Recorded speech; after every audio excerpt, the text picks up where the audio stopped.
मुफ्ती साहब का ये बयान सुनिए, उसके बाद कमेंट में अपना राय दीजिए। वीडियो कैसा लगा कमेंट में बताना ना भूलें। ये बयान सुनिए। बहरहाल मदीने तैयबा का एक नौजवान है, यहूदी घर का, माँ बाप दोनों यहूदी। बेटा एक दिन मस्जिद नबवी के पास से गुजर रहा था, हुजूर पाक सल्लल्लाहु अलैहि वसल्लम के चेहरे जमाले जहां आरा को देखा और खड़ा रह गए। हुजूर मस्जिद नबवी में अंदर है, सहाबा से कलाम कर रहे हैं, ये बाहर टकटकी बांध कर देखता रहा, दिल भरता नहीं था। मेरे अजीजों, हमने देखा है अपने मुर्शिद को, घंटों देखो तो दिल भरता नहीं था, और वो तो सरकारे दो आलम का मंजर क्या होगा, हुजूर पाक सल्लल्लाहु ताला अलैहि वसल्लम के दरबार का हाल क्या होगा। वो नौजवान खड़ा रहता और शाम होती तो घर चला जाता। किसी ने देख लिया उसको और जाकर उसके बाप से शिकायत की, बाप भी यहूदी है, माँ भी यहूदी है, बेटा कहाँ से ये मोहम्मद सल्लल्लाहु अलैहि वसल्लम को देखने चल पड़ा, ये हुजूर को क्यों देखता है। बाप से आकर किसी ने शिकायत की, बाप बड़ा सख्त था और दुश्मन रसूल भी था। बेटे को बुलाया और कहा, क्या तू रोजाना जाकर मोहम्मद को देखता है। उसने कहा, हाँ मुझे लगता है उनसे मोहब्बत हो गई, ऐसा लगता है, मैं रोज खिंचा चला जाता हूँ। इतनी बात पर बाप ने मारना शुरू किया, एक दो मार नहीं, बहुत मारा। कहा, कल से उस रास्ते से भी ना गुजर। लेकिन दीवाने को जब एक चीज की आदत पड़ जाती है, पूरी दुनिया फिर उसे खरीद नहीं पाती। बाप की पाबंदियां अपनी जगह पर, बेटा चाहता था दूसरे रास्ते से जाए, कदम इधर ही खींचे चले आते थे। बारगाह मुस्तफा में आकर फिर खड़ा रहता, ईमान लाया हुआ नहीं है, मुसलमान नहीं है, यहूदी है, यहूदी के घर का बच्चा है, लेकिन हुजूर के जमाल को देख रहा है और सिर्फ देखता रहता। शाम होती वापस आता। एक दिन बाप ने आकर पकड़ लिया और वहीं से मारते हुए ले गए और घर ले जा करके जंजीरों में बांध दिया। आज के बाद से घर से बाहर ही ना निकल। माँ भी मारती थी, बाप भी मारता था, अकलौता बेटा था। बहरहाल किसी आशिक को अगर सबसे ज्यादा अजियत दी जा सकती है तो उसके महबूब की जुदाई। तनम फरसूदा जा पाराज हिजरा या रसूल अल्लाह। अल्लामा जामी ने कहा था, तनम फरसूदा जा पाराज हिजरा या रसूल अल्लाह। आपसे जुदाई के गम में आका मेरा जिस्म टुकड़े टुकड़े हुआ जा रहा। एक आशिक दूरी को बर्दाश्त नहीं कर पाता। उस नौजवान का हाल भी यही हो गया, बीमार हो गया। बीमार हो गया 2 दिन, 4 दिन, 8 दिन, 10 दिन, बीमारी बढ़ती गई, उसकी जंजीर तो खोल ली है।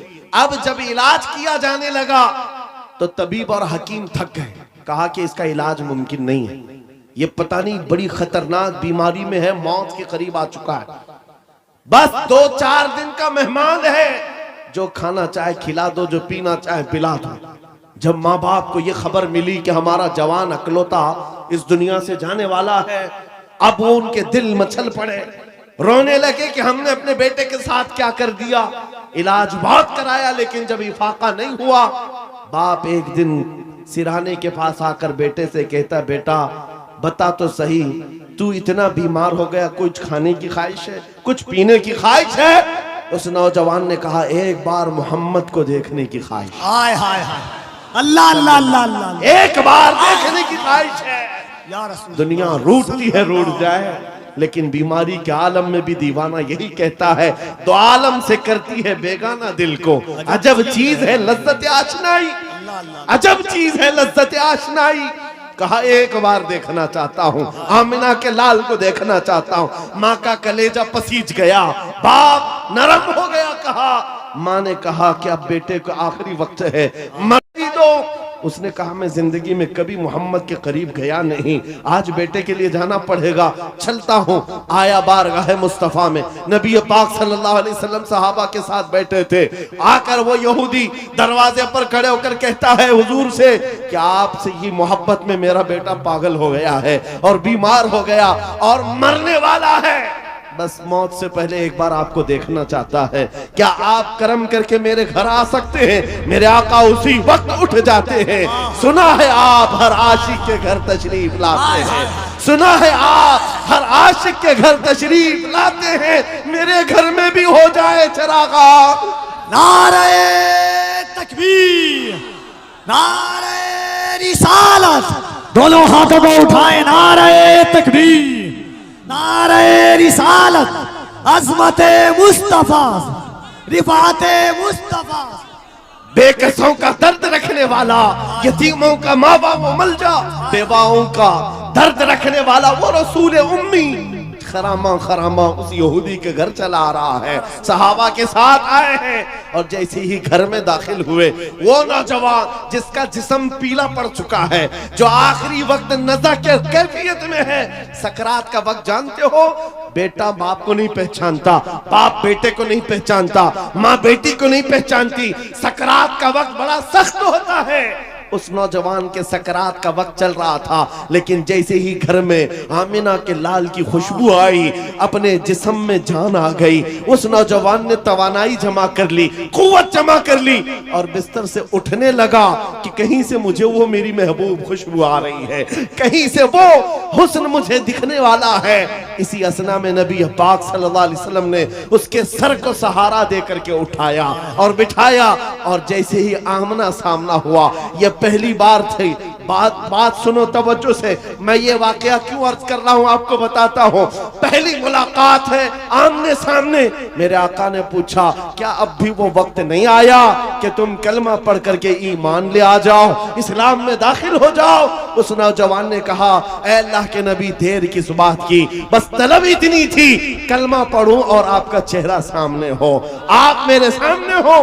कलमा तैयबा पढ़ा, ज्यादा देर वक्त नहीं मिला, सर ढुलक गया और रूह परवास कर गई। आशिक रसूल दुनिया से चला गया। एक नौजवान जो चंद लम्हे ईमान लाया। अब तवज्जो, उलमा अच्छी तरह से जानते हैं, एक नमाज पढ़ने का वक्त भी नहीं मिला। हुजूर को देखा, ईमान लाया और इंतकाल हो गया। एक नमाज का वक्त भी नहीं आया जिंदगी में, एक रोजा रखने का वक्त भी नहीं आया, ज़कात भी नहीं दे सका, हज जाने का मामला ही नहीं आया। अरे कोई नेकी नहीं कर सका, इतना वक्त ही नहीं मिला, बस शॉर्ट पीरियड। एक बार ईमान लाया और इधर रूह परवास कर गई। लेकिन मकाम क्या है उस जवान का? मकाम क्या है? अल्लाह अल्लाह, वो सहाबियत के उस मकाम पर पहुंच गया जहां गौसे पाक फरमाते हैं, वक्त का गौस और कुतुब भी उनके घोड़े के टाप से उड़ने वाली धूल के बराबर भी नहीं हो सकता। नारे तकबीर, नारे रिसालत,